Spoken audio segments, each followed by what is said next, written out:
Escuta? Simval? Tu me escuta, Simval? Oi, estou escutando. Tudo bom? Tenta passar um slide para ver se ele passa ou se fica congelado, só para garantir. Tá, eu vou tentar. Você tem razão, tá congelado. Para a gente tá na tela do título. Tá, mas não tá passando não, você tem razão. Ah, agora tá. Agora foi. Agora Tá passando. Uhum. Tá passando? Sim, agora foi. Aqui também tá passando. Beleza. Missioneiro. E aí, tem ninguém? Que migrava. Aqui também tá passando. Bom dia. É tudo online. Artificial. E é não. Mas o Galo subiu. A gente só os aninhos da Austrália. Estereotipado. Vou chamar assim. Ah, sim, tá. Eu vou levar lá em cima. Sabe deixa aquela sacolinha? Tá em cima, já vai colocar.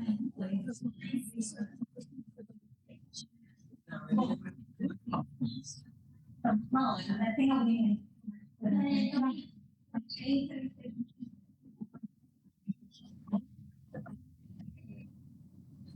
Bom, o membro que está online está aí, está conseguindo escutar direitinho.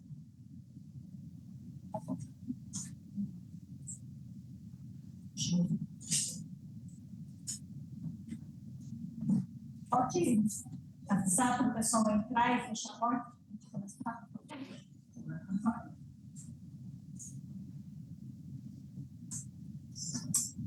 Brasileiros. Pode fazer mais coisas também. E os confiantes também. Atrasadinho.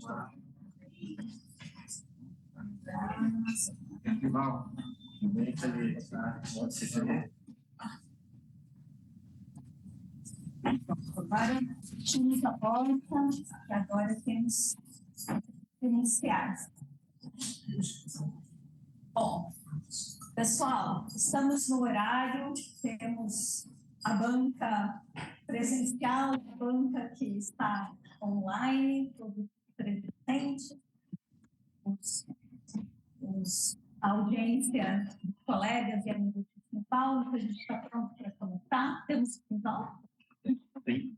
Temos a orientadora do Simbal, infelizmente não temos a Sônia aí por aqui, mas... E a Marta? Bom, ela vai chegar em algum momento, mas a gente não vai deixar a banca aqui.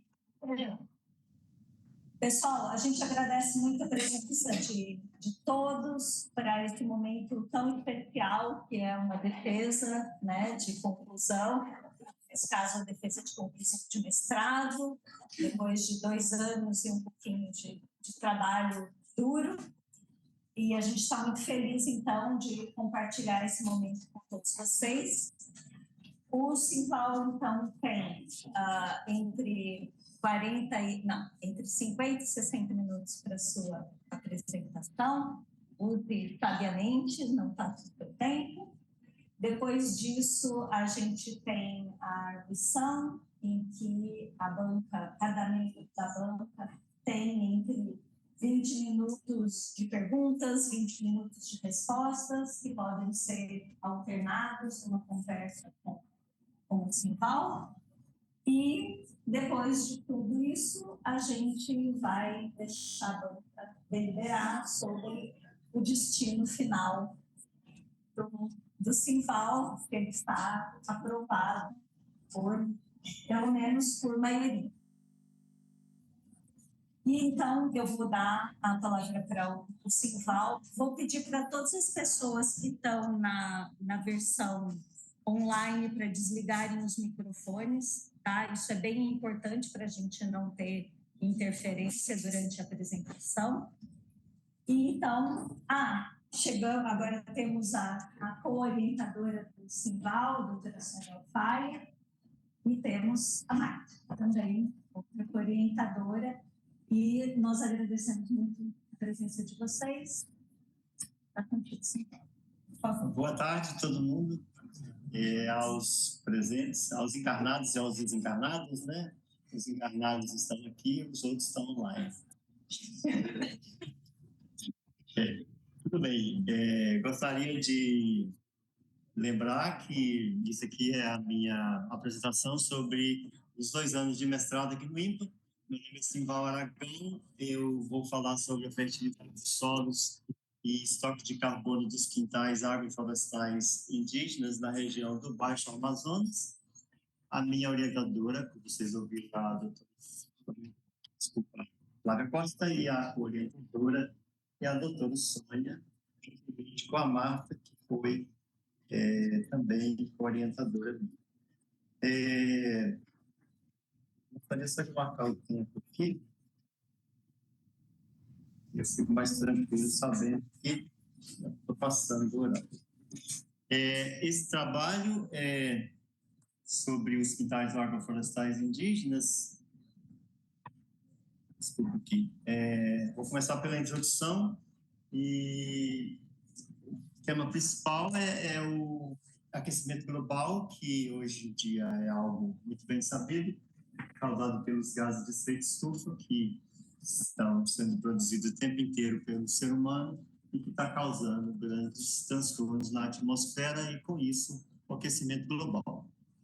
A gente tem que lembrar que a natureza, como a gente acha que é, na verdade, não existe. A natureza nunca foi prístina, a natureza nunca foi completamente natural, né? Porque o ser humano sempre esteve aqui e, com isso, a gente muda um pouco a ideia de que o impacto do ser humano deveria ser nulo. Não, a gente tem que achar soluções que ajudem a mitigar o efeito estufa e, com isso, a gente poder contribuir para um mundo melhor e com a nossa vida também.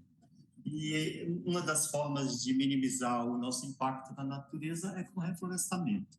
E o reflorestamento com árvores nativas é algo que tem sido advogado por muitos cientistas e estudiosos como uma forma de compensar pela emissão desses gases de efeito estufa que nós temos tido na atmosfera. E outra forma de melhorar e mitigar o efeito estufa é com a agricultura alternativa. O problema da agricultura industrial, que a gente tem em larga escala, é que ela não considera o impacto que isso tem no ambiente. E a agricultura alternativa, ela pode nos dar a possibilidade de produzir alimentos e, ao mesmo tempo, a gente poder minimizar o nosso impacto. E como uma solução que tem sido aplicada durante pelo menos uns 30, 40 anos, nós temos os sistemas agroflorestais. Os sistemas agroflorestais, ele iniciou-se com a agricultura familiar, que é uma agricultura de baixo impacto, não tão impactante quanto a agricultura industrial, né, da Revolução Verde, e que ela promove a segurança alimentar das populações menores, e ela é mais eficiente, e o fato de que com a agricultura mais sustentável, a gente produz alimentos baseados em princípios ecológicos, e com isso a gente não tem necessidade de tirar toda a natureza e, ao mesmo tempo, produzir alimentos. Ela é baseada com a boa biodiversidade, com árvores consociando com as culturas agrícolas, nós temos a possibilidade de ter uma variedade maior de plantas na mesma área. E com isso a gente consegue mitigar o efeito estufa, diminuindo nosso impacto no meio ambiente. Está errado. E como uma outra alternativa para uma agricultura mais sustentável, nós temos os quintais agroflorestais, que são também conhecidos como mini-SAFs. O que acontece? Os quintais agroflorestais, todo mundo tem um quintal, numa casa, claro, eles têm aquelas árvores, aquelas plantas todas que as pessoas gostam, e podem, ao mesmo tempo, fazer parte, né, desse ecossistema que nos dará mais a possibilidade de reduzir o nosso impacto no meio ambiente. São pequenas unidades produtivas e promovem a melhoria dos solos através de uma maior diversidade florística, porque a gente, com a maior cobertura florestal ou de vegetação, a gente tem um solo mais protegido e consociando as espécies arbóreas e herbáceas, digamos que até uma horta, ou mesmo plantas mais baixas, como milho, feijão, outras culturas que não precisam de uma área muito grande, isso pode ser consociado com uma área pequena como de quintal. E uma das características do quintal é que ele está constantemente recebendo aporte de matéria orgânica, que são os resíduos orgânicos criados numa residência, que todos nós fazemos, né? Mas na maioria dos casos a gente não usa para isso.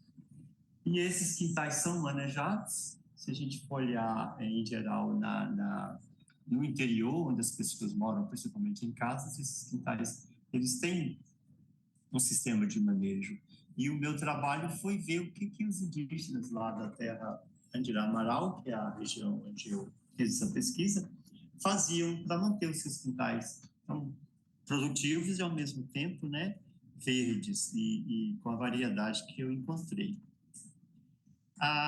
Aí a gente passa para a parte de avaliação dos solos da Amazônia, né? Que aqui na Amazônia tem uma variedade muito grande de solos e muitos deles são latossolos, como a gente vê nessa foto, latossolos vermelho-amarelos, que podem ser pobres em muitos nutrientes, incluindo fósforo, que é o principal nutriente para o crescimento de plantas, potássio, cálcio, magnésio e magnésio. Por outro lado, esses solos também podem ter um conteúdo bastante grande de humus e, com isso, promovendo a reciclagem de nutrientes e possibilitando tanto a produção de alimentos como o crescimento de plantas, a produção de alimentos de uma maneira mais sustentável. Mesmo sendo um solo que não tenha todos os nutrientes que a gente poderia esperar em solos mais ricos. A parte do ambiente aqui da Amazônia é que a serrapilheira que cobre o solo, né, que é a cobertura florestal, a cobertura do solo, ela promove a reciclagem de nutrientes e, com isso, a gente tem constantemente essa produção grande de vegetação, porque, embora o solo não seja tão rico, mas está sempre se reciclando. Aqui eu gostaria de mostrar o teor ideal de fósforo para crescimento de plantas, principalmente culturas agrícolas, que fica entre 5 e 8 miligramas por quilograma. Isso eu achei em alguma referência, em referência do Moreira e Fagéria, mas às vezes tem outros que dão um pouco maior, sabe? Então eu vou reportar desse de 2009, que eu achei que é o suficiente. E a matéria orgânica do solo, que obviamente é outro nutriente, outro fator importante da característica do solo que a gente observa, entre 15 e 45 gramas por quilograma, que deveria ser o ideal para o crescimento de plantas. E quais são os benefícios da matéria orgânica? Ela solubiliza os nutrientes que as plantas precisam para crescer. Metade do peso seco da biomassa é carbono, ou seja, a matéria orgânica, mais ou menos metade dela é carbono, que é o elemento problemático, né, que a gente viu anteriormente sobre o aquecimento global, e promove a umidade e a aeração do solo, e através da umidificação a gente tem a reciclagem de nutrientes e ajuda na estrutura do solo, e na biota, que na verdade é a fauna do solo, são todos aqueles organismos vivos que ajudam a manter o solo vivo, reciclado e com estrutura suficiente para o crescimento das plantas. Nesse caso, a gente vem ver qual é o uso da terra que armazena mais carbono no solo. Nessa pequena tabela aqui, a gente vê que o que produz SAFs, que são sistemas agroflorestais, eles chegam a 28 gramas por quilograma de matéria orgânica, de carbono. A floresta madura ganha de todo mundo, por 6. Quer dizer, não ganha de todo mundo, está dentro do que o SAF faz. Os quintais que têm sido pesquisados são pessoas que trabalharam aqui mesmo no IPA, e eu peguei esse valor, como 23 gramas por quilograma, e a monocultura de soja, com a grande escala industrial que a gente conhece, estoca apenas 9 miligramas por quilograma. Eu estou falando de teor de carbono no solo, não é estoque de carbono, isso aí a gente vai saber daqui a pouco. E quanto de carbono na biomassa? Toda a biomassa viva que está acima do solo, se a gente for usar isso como referência, os quintais conseguem chegar até 86 toneladas por hectare, quer dizer, se a gente botar todos os quintais juntos. Os sistemas agroflorestais entre 40 e 135, e as florestas, que são as maiores reservatórios de carbono, eles chegam até 230 ou mais, como eu encontrei nesse estudo. E como enriquecer o solo?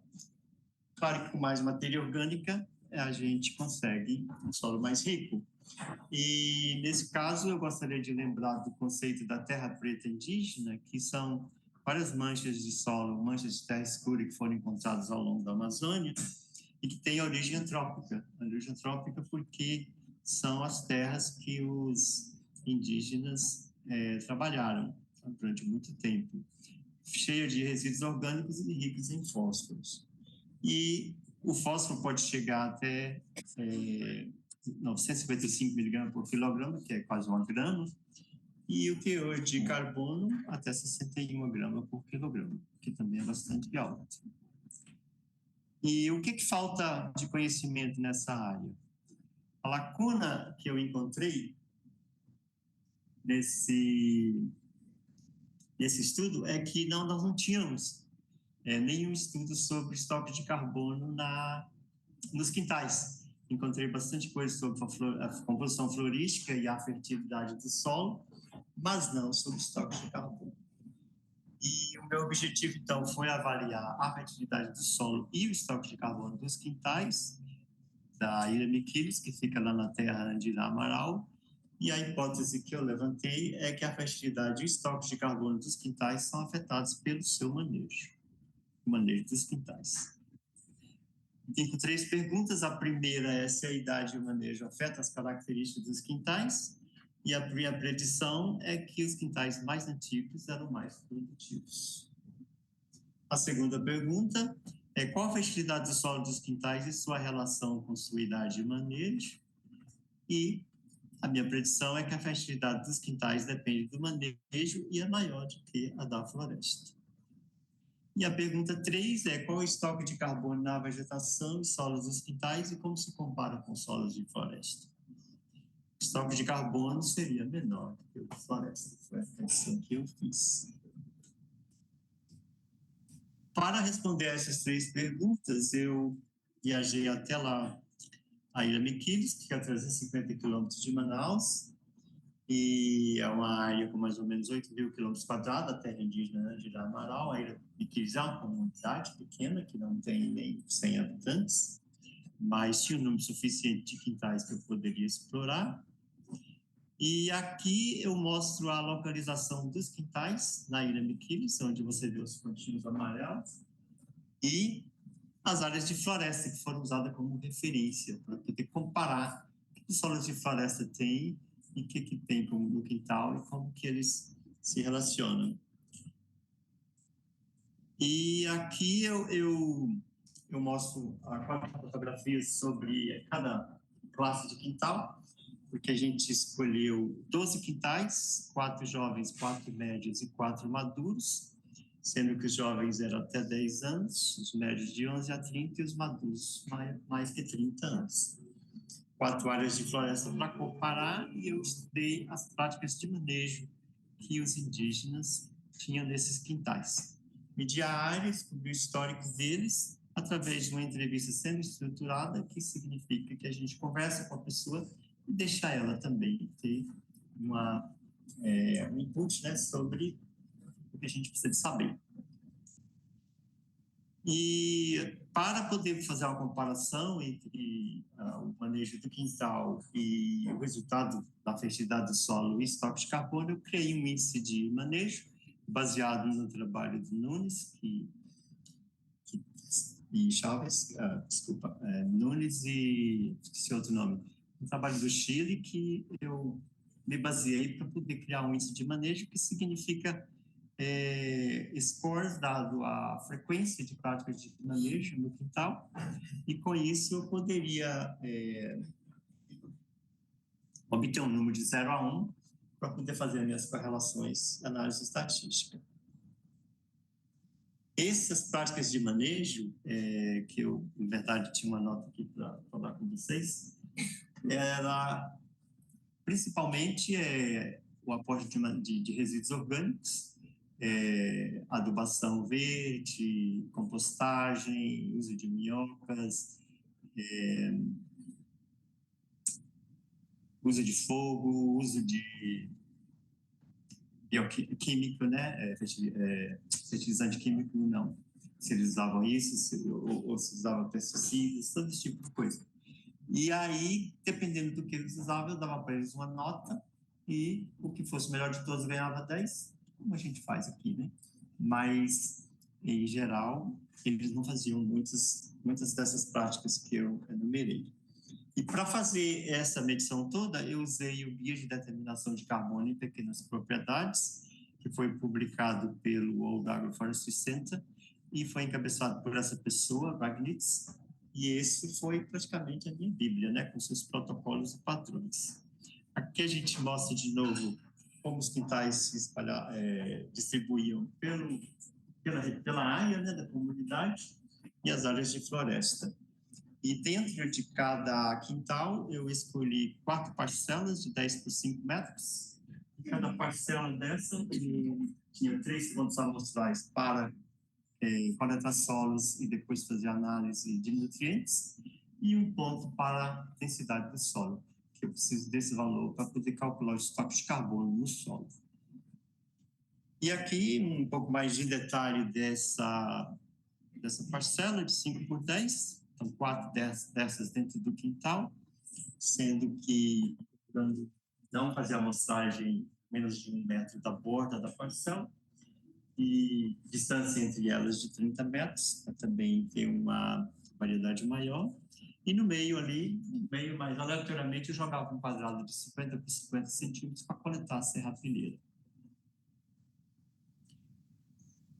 E aí, depois que eu coletava esse solo, levava para o laboratório para fazer densidade e granulometria, né, para determinar a quantidade de areia e argila do solo, pedir o pH, determinar a quantidade de carbono através dos métodos aplicados pela Embrapa, da Magena, foi a minha referência, e medir o fósforo disponível, que é algo que a gente está muito interessado. As bases, as 3 bases, cálcio, magnésio e potássio, escolhemos medi-las, e os micronutrientes, zinco, manganês, cobre e ferro, mais o alumínio, não sendo um nutriente, mas ele tem um peso muito grande no funcionamento do sistema de alimentação de nutrientes do solo. E aqui eu quero mostrar o compartimento de carbono nos quintais. Com essa medição toda, com toda essa determinação, a gente não obteve mais do que mais ou menos 20% de precisão na determinação do carbono. Então, a gente tem que dizer com isso, não foi completamente preciso. Vai ser sempre assim quando a gente faz esse tipo de estudo. E os compartimentos de carbono solo, biomassa e a serrapilheira, também do solo. E o somatório dos 4 é que nos vai dar o total do estoque de carbono no sistema. Como eu mostrei antes, o solo a gente soma o teor de carbono determinado no laboratório, pela densidade aparente multiplicar por esse teor de carbono, pelas profundidades, que foram 3, eu coletei solo a 10, 20 e 30 centímetros, e aí a gente soma tudo isso e tem o estoque de carbono do solo nessas 3 profundidades, né, até 30 centímetros. Não fiz mais do que isso. Tem estudos com mais, claro, mas o meu foi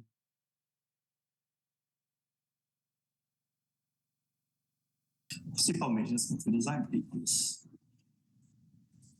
E para determinar a biomassa acima do solo, que é um componente essencial para a determinação do estoque de carbono, eu usei 13 equações volumétricas. Voltando um pouquinho no manejo, também eram 13 práticas de manejo. Coincidiu aí, não sei por quê. E essas 13 equações volumétricas eu usei de acordo com a espécie que eu estava querendo determinar a biomassa. Muitas árvores de floresta, muitas árvores frutíferas e muitas palmeiras também eu precisei de determinar. E para calcular a biomassa de palmeiras, eu usei equações bem específicas, 7 equações, incluindo essa aqui da família inteira, que às vezes eu não tinha uma equação específica, tá? E para a biomassa acima do solo, eu calculei a média, dividindo o total de cada parcela por 4, claro. Aí eu peguei a média para cada quintal. Seria uma unidade amostral. E abaixo do solo? Como é que a gente faz com as raízes? Não vai sair cavando tudo aí e arrancando tudo, né? Então, a gente usa uma equação alométrica multiplicando a biomassa acima do solo por esses números aí e obtém um valor que, em geral, é 20% do que você vê em cima é que tem embaixo.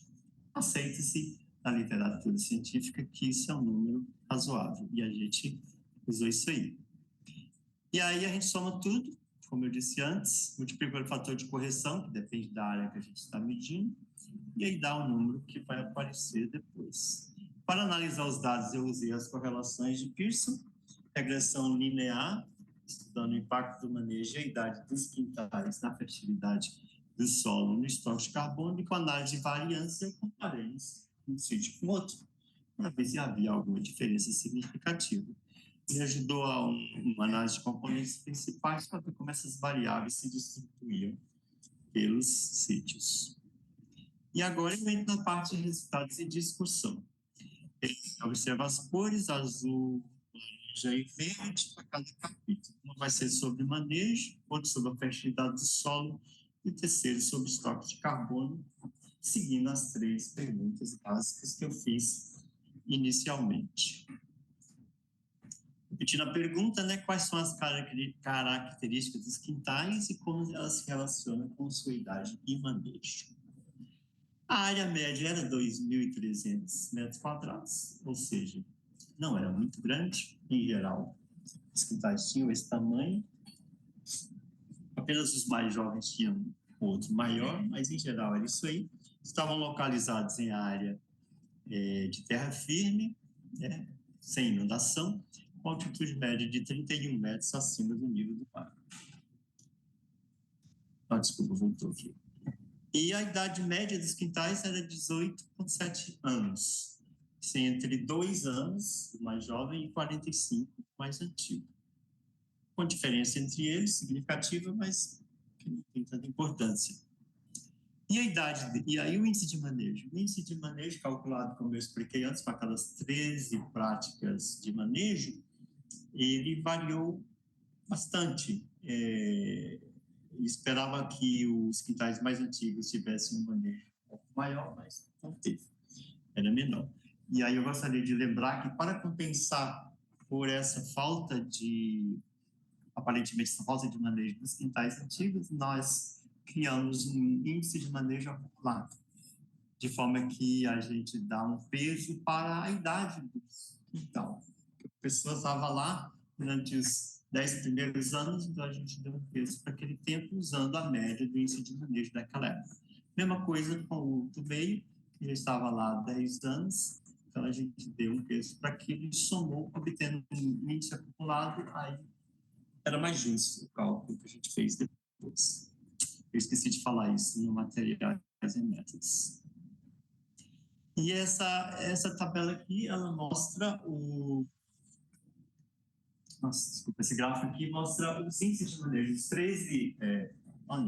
13 práticas de manejo que eram usadas nos quintais. Como a gente vê de cima, os resíduos orgânicos, que consistia em pegar tudo que sobrava na cozinha e colocar nas plantas no final do dia ou no dia seguinte, né? Eles têm essa prática constantemente de não jogar nada fora, colocar sempre ali pelo quintal. Ou então, deixe que as aves, que muitos quintais têm criação de galinha, de pequenos animais, eles próprios, às vezes, espalham esses resíduos orgânicos pelo solo. 100% do solo sempre coberto era apenas em 67% dos quintais. Tinha alguns quintais que não estavam completamente cobertos. Isso apareceu aí nesse dado. 77% usavam semeadura, ou seja, usavam sementes para poder propagar novas plantas. 42% tinha adubação orgânica, fazia a capina e a poda, que consideravam importante na manutenção de um bom quintal. Adubação verde, muito pouco, só apenas 1/3. E também não usavam muito fogo, o que é algo que a gente não recomenda, por causa que realmente acaba com o material orgânico do solo. Pouca adubação animal, em geral, usavam a cana de aves, né, que eles usavam para adubar as plantas, e poucos faziam irrigação na época seca, na época do nosso verão aqui, 17%. Ninguém fazia compostagem, porque alegavam que era mais fácil deixar as galinhas espalharem os resíduos orgânicos. E ninguém usava agroquímica nem tampouco minhoca, porque já tinha muita minhoca no solo. À frente. E então, o que isso nos diz? Principalmente sobre o histórico dos quintais. Eu quero lembrar que já teve até criação de gado, porque foi uma época que promovia-se criação de gado em fazendas muito antigas e que não deu muito certo. Os indígenas não gostam muito de criar gado. E alguns locais tinham tido esses animais, e, obviamente, que tinha alguma influência nos resultados que a gente podia obter. Eu vou lembrar que o manejo desses quintais realmente é baseado na cultura local e no material disponível localmente. Porque para chegar nessa terra indígena, a gente tem que pegar uma voadeira por 3 horas. E daqui até Maués, mais 21 horas de viagem. Então, é difícil chegar com material de fora lá. Então, tudo que eles usam é local. E a gente tem que entender isso quando está fazendo essa avaliação. Porque não adianta achar que vai levar coisa daqui para eles usarem lá, que não é tão simples. E, em geral, os resíduos orgânicos, que é algo que é reportado por outros estudos. Ayol e Miranda fizeram um trabalho muito bom com esse tipo de coisa e todos reportam que resíduos orgânicos é a prática de manejo mais empregada em quintais, não só indígenas, mas outros também em outros lugares. E interessante observar que os quintais mais jovens é o que tinha mais manejo. Obviamente que o casal é jovem, está começando a vida, eles têm mais disposição, mais energia para cuidar dos seus quintais. E algo que a gente tem que lembrar é que a carga de trabalho no roçado, que ficava um pouco distante lá da comunidade, ela exige muito esforço, muito tempo dos indígenas. E eles, às vezes, não tinham tanto tempo assim para os seus quintais. E isso a gente tinha que anotar nos resultados também. E alguns quintais, eu não gostaria de dizer isso muito alto lá, para eles, para não chatear ninguém. Às vezes eram mais bem cuidados do que outros. E eu achei esse conceito dos faróis agroecológicos, que estava na literatura, e é algo interessante. Foi o Cortés que falou disso, que lá no Chile, esses quintais servem de exemplos para outros e todo mundo deveria olhá-los como faróis agroecológicos. Gostei do termo, eu coloquei esse farol aí. E lembrar que o meu índice de manejo tem suas limitações, né? Muitas coisas que eu falava para os indígenas, eles não tinham muita noção. Igual compostagem, por exemplo, era algo que o pessoal do IFAM, que estuda lá, os indígenas que estudam em Maués, sabem muito bem o que é compostagem, mas muitos outros não tinham muita noção disso, não. Seria legal se a gente pudesse levar algum conhecimento, assim, depois disso tudo, né, para que eles possam melhorar os seus quintais.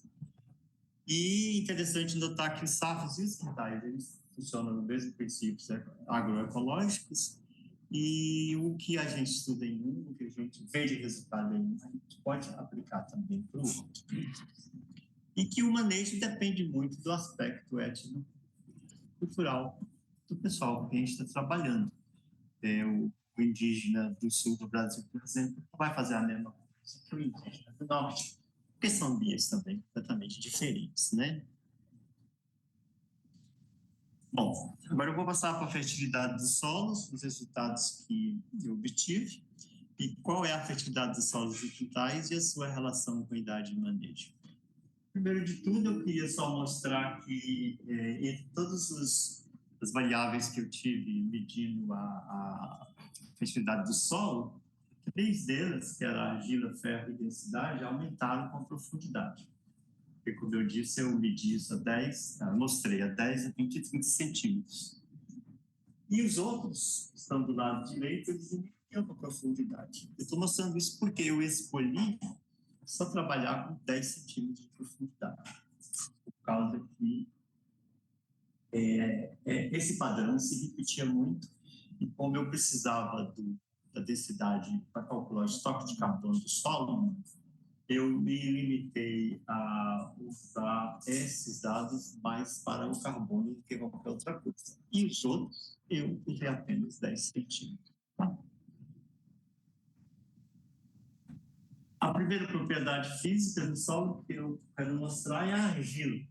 A gente pode ver que a argila foi algo que ficou com um teor maior nos quintais mais jovens, enquanto que os quintais mais antigos e a floresta estavam com valores menores. Em termos de densidade do solo, praticamente a mesma coisa, um valor bom, 1,4, não variou muito. E claro que teve uma maior variabilidade nos quintais mais antigos. E as propriedades químicas, o teor de fósforo realmente maior foi nos quintais mais antigos, mais de 30 anos. E os outros, as outras 3 categorias, tanto florestas quanto quintais novos e médios, realmente ficaram bem baixos. O teor de carbono foi praticamente muito parecido, sem diferença significativa entre todos eles, sendo que a floresta estava com valor menor. O pH aumentou com a idade, algo que foi notável, né? Esperava, e a floresta ficou com um pH bem ácido, né? Tipo solos ácidos, que notadamente, a gente sabe disso, né? Que os solos da Amazônia, os solos tropicais em geral, têm pH ácido. As bases aumentaram com a idade, dá para ver que a floresta tinha valores bem baixinhos, e os quintais mais jovens estavam próximos dele. Enquanto que os micronutrientes seguiram o mesmo padrão, aumentaram com a idade. Em geral, os quintais mais antigos tinham mais micronutrientes e os mais jovens, muito menos. E esse aqui é o alumínio tóxico, não sendo um nutriente, né? Ele é uma propriedade química muito importante por causa do efeito que tem na disponibilidade de nutrientes. A gente pode ver aqui claramente que o alumínio estava mais baixo nos quintais mais antigos, o que é algo bom. A floresta não estava com ele tão mais alto. Ferro, que é outro micronutriente importante, em geral está bastante elevado, tinha valores bem altos e não variava muito entre as categorias.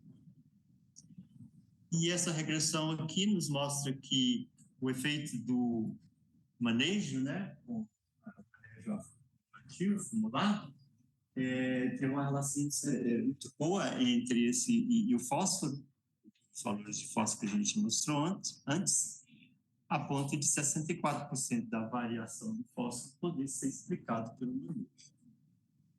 Algo bom.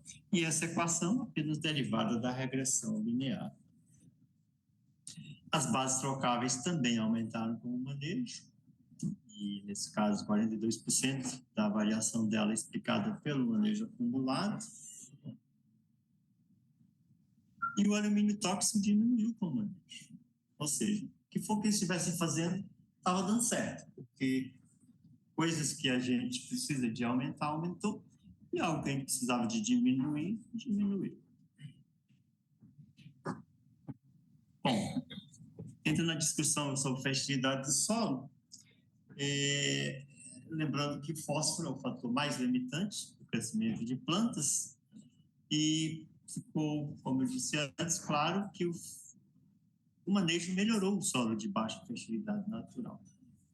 Será que podemos dizer que o solo realmente tinha baixa fertilidade natural? Bom, quando a gente olha essa tabelinha aqui, os quintais estavam com 200% a mais de fósforo do que a floresta, quando a gente olha os dados como um todo. Sendo que a recomendação antes era de mais de 3 miligramas. Olha só, tinha 26 dos quintais. Parece bastante, né? Enquanto que o carbono entre floresta e quintais estava 15% acima. A diferença não era tão grande, mas a gente lembra que 8,5 já era uma figura, um valor bom. Então, nós estávamos mais ou menos o dobro ali, né, dos quintais e a floresta com aquilo ali. E por quê? Bom, os quintais realmente vimos que eram férteis, não eram de todo mal em relação à sua fertilidade e tinham uma densidade boa para o crescimento de plantas. Aquele valor de 1,4 que eu mostrei antes, de acordo com a literatura, era algo, Reichert e seus colaboradores publicam que 1,4 grama por centímetro cúbico é um valor suficiente para as raízes penetrarem no solo. Se for mais que 1,5, não é muito bom.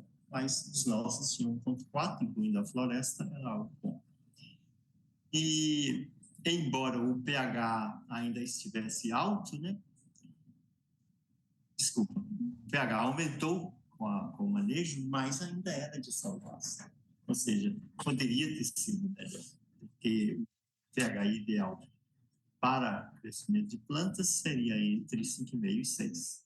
Nós não chegamos nem assim. Então, poderíamos fazer algo para melhorar isso também.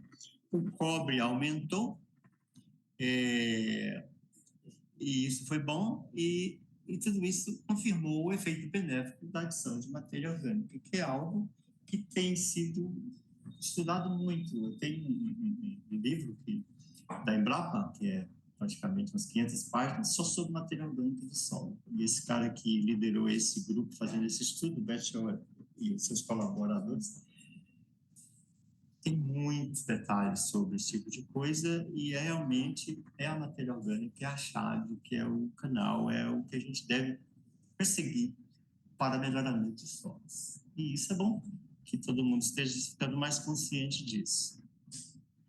Porém, alguns atributos do solo não responderam ao manejo. Por exemplo, o pH, como eu disse antes, as bases e o manganês. Esse aí não adiantou nada, do mesmo jeito, disso ao fim, em todos os sítios. E, em geral, os quintais mais jovens apresentavam mais alumínio tóxico e mais ferro, e o ferro tem um problema, que é a criação de óxido de ferro no solo, que inclusive não permite a penetração de raízes, porque eles formam aqueles torrões, e solo tropical tem muito ferro, né? Mas no caso aqui, a gente viu o valor do teor de ferro é tão alto que às vezes você pode ter problemas com aqueles nódulos que não permitem a planta de penetrar. E isso nós também tínhamos nos quintais mais jovens. Isso me leva a crer que, claro, o aporte de matéria orgânica realmente ajuda a quebrar tudo isso, diminuir a quantidade de ferro e alumínio e com isso obter maior fertilidade, permitindo que os nutrientes ficam mais disponíveis para a planta, porque quando há essa interação com os colóides do solo, seja a argila ou a matéria orgânica, ela pode dizer isso. Outra coisa que estava baixa era o zinco, né? Que não podia deixar de observar. Peraí, volta aqui. E aqueles solos que não melhoraram, isso significa que o manejo não foi adequado aos seus solos? Sim, pode ser que precisava fazer alguma coisa mais. E talvez os solos viessem de origem, né, da rocha-mãe, que não respondiam tão bem quanto aos outros. Eu gosto de pensar que a solo de floresta era igual dos quintais, porque a distância era só 5 quilômetros e a diferença de altitude não é muito grande, mas não tenho completamente certeza. Teria que cavar um próprio perfil para saber. Isso eu não fiz. Poderíamos incrementar o manejo, quem sabe usando minhocas, mas aí é outra história. Desculpa, frente. E aqueles que estavam acima, que são os quintais mais antigos, tinham mais fósforo e carbono, como eu mostrei, bastante cálcio, 5, e o alumínio mais baixo. Agora, isso atestou por mim, né, de acordo com estudos, tanto aqui no INPA da Raquel Pinho, que ela fez estudo nos quintais de Roraima, mostrou que realmente quintais mais antigos eram mais férteis e tinham muito menos alumínio solúvel, que impede a disponibilidade de nutrientes para as plantas. E isso nos trouxe a ideia de que esses solos dos quintais mais antigos, que eram escuros, que as amostras, eles tinham características de solos antrópicos, que é aquela terra preta indígena que eu mencionei antes, para reconhecer que realmente esse tipo de trabalho produz, a longo termo, um resultado bom, que é o aumento da fertilidade do solo. E aqui eu passo para a parte do estoque de carbono. Como que era o estoque de carbono e se ele se compara bem com as solos de floresta. Disse antes, vou repetir, é a soma da biomassa acima do solo, a biomassa abaixo do solo, o carbono da serrapilheira cobrindo o solo e o carbono do solo. Como podemos ver aqui, o carbono na serrapilheira foi bastante elevado na floresta, claro, tem até um outlier lá em cima, quase 30, em termos de carbono na serrapilheira, e os quintais antigos estavam próximos da floresta, como que a gente pode ver, não tem diferença significativa. E o carbono na biomassa entre quintais antigos e floresta não difere, que é o carbono acima do solo, né? Aqui eu gostaria de mostrar como é que eles progrediram cronologicamente, porque tendo a floresta com 100% da biomassa, que a gente usa como referência, os quintais antigos tinham metade daquilo de carbono. Os quintais médios tinham 47% dos antigos e os jovens tinham 30% dos intermediários. Isso significa que realmente o manejo estava causando essa variação ao longo do tempo. E o estoque de carbono do solo aumentou pouco com a idade. A gente pode ver um valor em torno de 50 a 51 toneladas por hectare para todos eles. Grande variação na floresta pelas parcelas amostrais, mas o número não mudou muito. E o estoque de carbono total, que é a soma dos 4, que eu falei antes, aumentou com a idade. Chegamos a 281 toneladas por hectare na floresta, e não sei se vocês lembram antes, quando eu falei 230, né? Era um valor que até o Philip Fernside e outras pessoas publicaram. Aqui nós temos, para os quintais, um valor próximo aí de 180, 190, o que é um valor bastante relevante. Enquanto que os mais jovens, obviamente, não tinham tanta vegetação e nem tampouco o solo tinha tanto material, tanto carbono. Isso aqui é a análise de componentes principais para mostrar como que as variáveis que eu medi se distribuem ao longo desses eixos. Esse PCA, ele nos dá mais ou menos, explica mais ou menos 62% da variação de todas essas variáveis que a gente mediu. E a gente pode ver que ao longo do eixo vertical, começando ali com o alumínio e a argila, do lado esquerdo,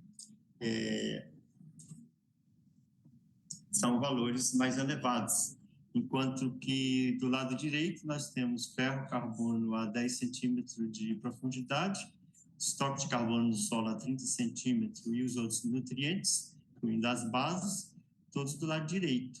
E aqui no lado esquerdo inferior nós temos a serrapilheira da borda entre um e outro, floresta dos quintais mais antigos, e a densidade oscilando aqui entre os quintais mais jovens e a floresta. Isso que eu queria mostrar, que os quintais mais antigos parecem ter todas as variáveis que trazem benefício para o que a gente está medindo, tanto a fertilidade quanto o carbono. E os mais jovens ficaram um pouco coisa ali. Mas a argila, que não é muito bom, mais alumínio, que não é muito bom, enquanto que as florestas estão mais biomassa acima do solo e serrapilheira.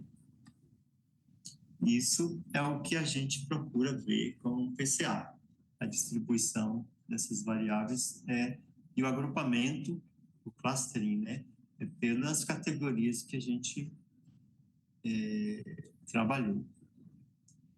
E esse aqui é essas análises de regressão que a gente fez, que mostra que o índice de manejo, né, acumulado realmente teve uma relação boa com o estoque de carbono, aumentou com o manejo total. E aqui eu vou explicar mais ou menos, explicar como que interpretei esses resultados do estoque de carbono. 18% do carbono na biomassa estava nos quintais mais jovens, 35% nos intermediários e 53% eram nos antigos. E as florestas, 73%. Claro, se olhar uma floresta, você tem árvores muito maiores, muito mais vegetação, e por isso, então, a gente tinha uma porcentagem maior. E, de novo, a mesma história que aumenta a participação no estoque de carbono quando vão se amadurecendo, vão ficando mais antigos. E o estoque de carbono na biomassa, acima do solo, ele se comparou bem, embora estivesse um pouquinho mais alto do que valores nos SAFs, sistemas agroflorestais, que eu não encontrei muitos estudos aqui na Amazônia. Na verdade, eu só encontrei e não tinha nem sido publicado no jornal científico. Como eu fiquei sabendo no início desse trabalho, não existia nada, muita coisa sobre quintais florestais indígenas em termos de estoque de carbono. E isso pode ser bom, pode ser ruim, porque não tem muito tempo de comparação. Esse pessoal, o Multichavisói, que fez esse trabalho lá no Maranhão, com muitos quintais por lá, ele publicou alguns dados e era um pouquinho menos que o meu. Eu olhei outros dados de pessoas aqui, mesmo do INPE, que é o Salim, e ele mostrou valores que eram muito parecidos com os meus, inclusive na Ilha Miquelis, que é a própria comunidade que eu trabalhei, os de lá eram mais ricos do que outras comunidades da mesma terra indígena. Eu falei, isso não foi intencional, mas aconteceu. E a explicação que nós temos uma pessoa que trabalhou aqui, ainda está aqui até hoje, a Clara Vignoli, é que os SAFs são muito maiores, comparativamente com o quintal. Então, eles têm uma escala de manejo muito diferente, porque você tem uma área muito grande, você não vai dar conta de trabalhar aquele tudo. E talvez por isso os valores obtidos em SAF sejam menores do que os quintais. Isso é algo que a gente deve anotar. Mas, de novo, a gente tem que considerar que não havia diferença significativa entre os quintais e as florestas, quando a gente olha o estoque de carbono na biomassa viva. Isso que eu estou falando. E na serrapilheira? Não vi grande diferença, para ser honesta. Claro que a gente viu que alguns solos estavam descobertos, menos material ali por cima, menos serrapilheira, mas lembrando que a proteção do solo e reciclagem de nutrientes é promovida pelo Zé Ribeiro, isso foi algo que era notável, porque eles tinham esse cuidado, tanto com a deposição de material orgânico em cima do solo que eles traziam da cozinha, né? Ou mesmo de outras regiões, por exemplo, restos de vegetais, restos de mandioca e tudo mais, e isso pode ajudar na reciclagem de nutrientes e proteção do solo. E o solo em si, que é o maior reservatório de carbono do planeta, né? A gente vai falar. É uma proporção substancial do carbono. E esse valor de 51 eu encontrei em muitos estudos, o que confirmou o que eu tinha visto. Tanto esse Zomeri e seus colaboradores trabalhando com safras de algo que eu acho interessante, que é misturar trigo. A gente pensa em trigo como grandes extensões de plantação, mas fizeram safra com trigo e castanha, não na Amazônia, é outro lugar, castanha walnuts, que eu não sei exatamente como é que é em português, e eles viram que, comparativamente com o campo de trigo, o processamento de duas somente tinha aumentado a matéria orgânica do solo substancialmente. E com isso, o solo em si tinha muito mais carbono do que o campo de monocultura. E, em geral, os safras aumentam, o sistema de agroflorestais aumenta o estoque de carbono no solo, o que é um dado bom. E qual a implicação desse estudo? Primeiramente, que tudo aquilo que eu encontrei corrobora nossos resultados. Realmente, compara bem, e eu acho que eu cheguei perto do que deveria ser, apesar dos mais ou menos 20%. Considerando que 20% aqui é 20% dos outros também, eu acho que dá para aceitar.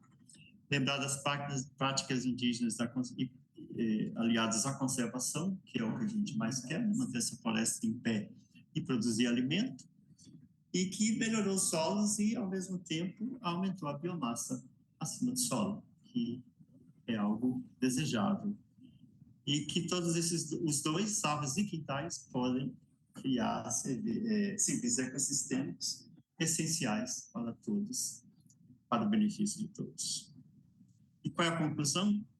Que realmente foi efetiva as práticas indígenas que a gente estudou, com o seu manejo agroecológico, melhorando o solo e aumentando o estoque de carbono, confirmou a predição inicial, e que os indígenas, com suas seleções de árvores, que acredito que todos nós fazemos nos nossos quintais, né, quando a gente tem, são imitadores das florestas maduras, prestando serviços ecossistêmicos essenciais para a conservação ambiental. Com isso eu fecho e queria falar um pouquinho só sobre os benefícios para a comunidade indígena, que eu pretendo voltar lá, e que a gente vai ter um dia de campo e mostrar algum material para compostagem e promover, né, a ideia das culturas tradicionais, com a troca de conhecimento. E se eu puder recomendar alguma coisa para melhorar aqueles quintais que não ficaram muito bons, eu diria que essa listinha aqui, que pode ser aumentada, embora lembrar que a gente não pode levar muita coisa de fora para lá, né, porque é muito distante, mas a calagem pode aumentar o pH, diminuir o alumínio, e com isso aumentar as bases e fazer os nutrientes mais disponíveis. Fazer compostagem, é muito útil, que pode melhorar muito o solo, e incorporar resíduos de outras culturas ao solo, por exemplo, resto de guaraná, resto de macaxeira, resto de açaí, cupuaçu, tudo isso pode virar fertilizante. Paú, que é tronco de decomposição, pode também ser ajuda a melhorar o solo, e a cinza dos fornos de mandioca, todo mundo tem um forno, porque não pega essa cinza, né? E isso pode fornecer potássio e aumentar também o nível de bases no solo. E com isso a gente aumenta a biodiversidade de plantas e fica tudo muito mais bonito. Agradecer a FAPEAN, a CAS e o INPA com todos os seus recursos disponíveis aqui, o povo lá onde eu trabalhei me ajudou, e esse povo todo que está aqui, que realmente me deu uma força. Minha orientadora Flávia Costa, a Marta e a Sônia, que foram 3 stars, né, que me ajudaram ao longo do tempo. Muito obrigado.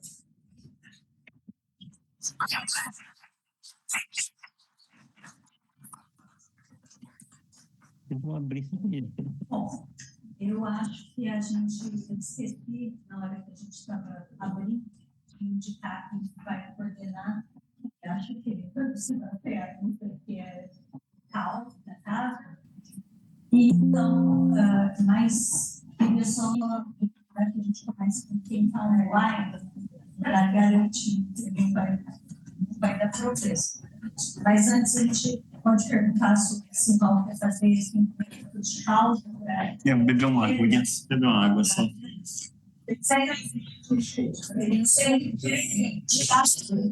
Vamos fazer isso. Tá. O Giovanni, Você me ouve, Simval? você está aqui, né? Eu Isso. vou colocar a sua voz aqui para o pessoal ouvir. Tudo bem. Você Está me ouvindo bem?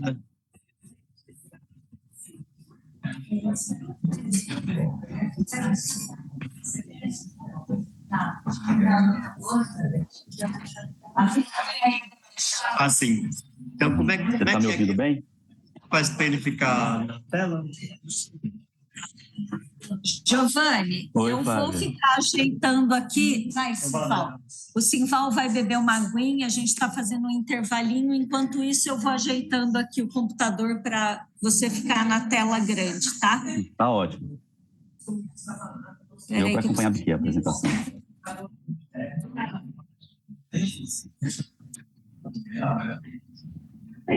Obrigada, Simval.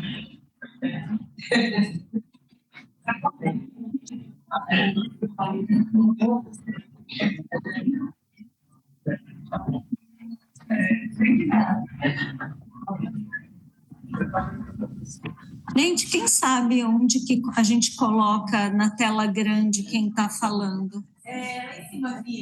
Ah, é no fio. Isso. Speak. Tá. Isso, pronto.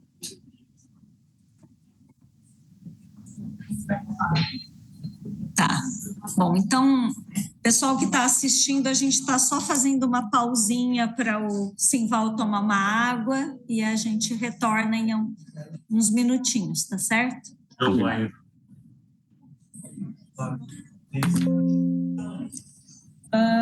Deveria ter, mas a gente não imprimiu.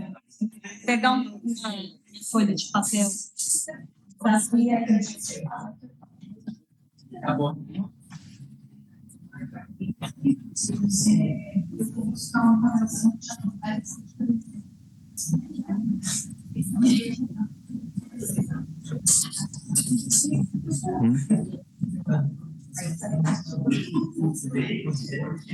Querendo comprar o quê?